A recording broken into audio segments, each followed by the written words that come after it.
झांसी ललितपुर संसदीय सीट पर 4,468 मत पाकर अनुराग शर्मा नंबर 1 पर हैं, जबकि गठबंधन उम्मीदवार को 3,305 मत अब तक मिले हैं और अभी भी काउंटिंग जारी है।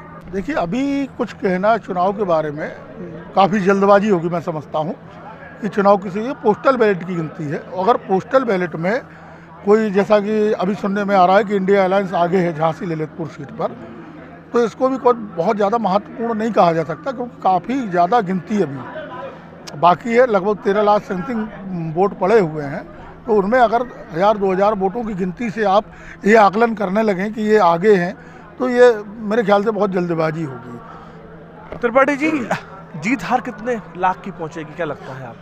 देखिए, अपने अपने दावे हैं, जनता का अपना मूड है।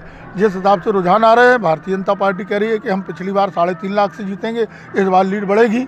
वहीं इंडिया अलायंस के लोग कह रहे हैं कि हम चुनाव जीतने जा रहे हैं। हम कल ही समाजवादी पार्टी के नेता चंद्रपाल सिंह यादव ने कहा है कि हम लगभग 1.5 से 2 लाख वोटों से झांसी जीतेंगे। उन्होंने उनका दावा है कि चारों सीटें बुंदेलखंड की जीतने जा रहे हैं।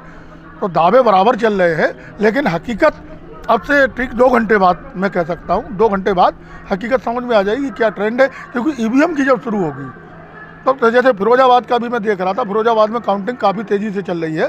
तो वहाँ समाजवादी पार्टी के कैंडिडेट जो है, तो वो लगभग 1,000 वोटों से आगे चल रहे हैं। 4,000, वहाँ लगभग 8-9 हज़ार वोटों की गिनती हो चुकी है ईवीएम से। त्रिपाठी जी, इस बार आपने काफ़ी कवरेज किया, काफ़ी आपने घूमा देखा जाके, बड़ा मुद्दा क्या रहा चुनाव का? देखिए, बड़ा मुद्दा तो बेरोजगारी भी निकल के आ रहा है, महंगाई भी निकल के आ रहा है। वहीं दूसरी ओर आस्था, और जिस तरह से जो इंडिया अलायंस है उनके द्वारा जो एक सनातन को लेकर के जो कहा गया है, उसको लेकर भी रोष है। तो दोनों तरफ की बात है कि अगर जिन लोगों को लगा कि अगर सनातन को गाली देना, मैं भी ये मानता हूँ कि किसी भी धर्म में आपकी आस्था हो सकती है, बट किसी धर्म के बारे में, किसी के आराध्य के बारे में गलत नहीं बोलना चाहिए। आपकी आस्था है तो आप मानो, अगर आस्था नहीं है तो मत मानिए आप, लेकिन उनके लिए अपशब्दों का प्रयोग न किया जाए। तो ये भी चला है, राम मंदिर मुद्दा चला है। राम मंदिर मुद्दे का फ़ायदा भारतीय जनता पार्टी को मिलता दिखाई दे रहा है पूरे देश में। त्रिपाठी जी, लोकतंत्र की हत्या भी बड़ी बात रही इस चुनाव के दरमियान, कैसे देखते हैं इस बात को? नहीं, लोकतंत्र की हत्या तो अभी नहीं कह सकते हैं। हाँ, मशीनरी के दुरुपयोग के जरूर आरोप कुछ लगे हैं कि कहा गया है ईसीआई पे भी कुछ लोगों ने सवाल उठाए। हालांकि ईसीआई ने तुरंत उसको क्लियर किया कि ऐसा कुछ भी नहीं है। हम पूरी पारदर्शिता के साथ में, निष्पक्षता के साथ में लोकसभा चुनाव संपन्न कराने जा रहे हैं।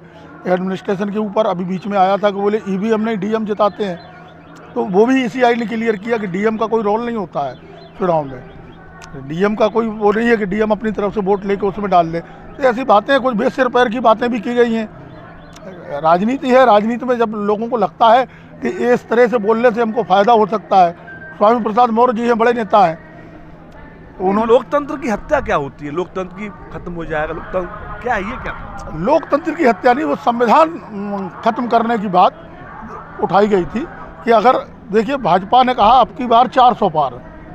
विपक्ष को लगा कि इसका बहुत ज़्यादा साइकोलॉजिकल प्रेशर पड़ने वाला है, तो उन्होंने कहा कि अगर इनकी 400 आ गई तो ये संविधान की हत्या कर देंगे और संविधान ख़त्म हो जाएगा, संविधान को बदल देंगे। ये वो इशू भी चल गया काफ़ी। मैंने जब स्लम्स में और जहाँ पर दलित वर्ग है वहाँ पर मैं गया, मैंने पूछा तो उनका ये कहना था कि संविधान बचाने के लिए हम वोट दे रहे हैं। राहुल गांधी लगातार, आपने ध्यान दिया हो, झांसी में भी जो मीटिंग हुई थी उसमें भी राहुल गांधी संविधान लेकर आए थे। यहाँ की इंडिया अलायंस के जो प्रत्याशी प्रदीप जैन, उन्होंने भी जा कर के संविधान सिर पर रख के यहाँ नामांकन किया था। तो उन्होंने 400 पार का जवाब जो है इस तरीके से दिया कि ये संविधान बदल देंगे अगर इनको 400 आ गई। तो ये 400 के लिए लड़ रहे हैं, और संविधान बदल गया तो आपका आरक्षण खत्म हो जाएगा। तो बाबा साहब का बनाया हुआ संविधान है, उससे छेड़छाड़ कर रही भारतीय जनता पार्टी। ऐसे इशू उन्होंने उठाए, तो उसका गया है, नीचे तक मैसेज गया है, वो मैंने महसूस किया है। त्रिपाठी जी, स्वच्छ माहौल और स्वस्थ राजनीति के लिए किस तरह की बातचीत आवश्यक है?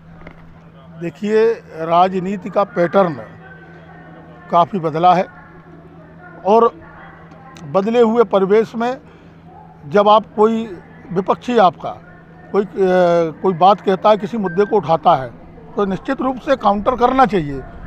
तो ये काउंटर की लड़ाई में मर्यादाएं तार तार हुई हैं। इस तरह खत्म हो चुका है। काउंटर की लड़ाई हुई है कि हम काउंटर कर रहे हैं, फिर उन्होंने काउंटर किया, तो उसमें ये लगा कि उसमें जो मर्यादाएं हैं और जो एक होती थी, एक दूसरे का सम्मान हुआ करता था, कि जैसे हम लोग सुनते हैं कि अटल जी को इंदिरा जी ने भेजा था यहाँ भारत का प्रतिनिधित्व करने के लिए, उनको भेजा। तो इस तरीके की जो बातें होती थी उस समय लगता था कि भारतीय लोकतंत्र से मजबूत किसी पूरे विश्व में कोई लोकतंत्र नहीं है जहाँ विपक्षी दल के नेता को हम अपना एक प्रतिनिधि बना के भेज रहे हैं उनकी योग्यता के आधार पर। यह हुआ करता था। अब स्थितियाँ काफ़ी बदल गई हैं और खींचतान और वो कुछ मैं कह सकता हूँ कि वैमनस्यता बढ़ गई है। राजनीति की तरह से नहीं हो रही है। राजनीति में भी बदले की भावना, प्रतिशोध की भावना, मतलब राजनीतिक मतभेद हो लेकिन स्तर एक मेंटेन रहे, ये बिल्कुल आप बिल्कुल बिल्कुल तो एक स्तर मेंटेन रहे और कुछ ही देर बाद आपको बिल्कुल जो सही परिणाम है उससे अवगत कराया जाएगा।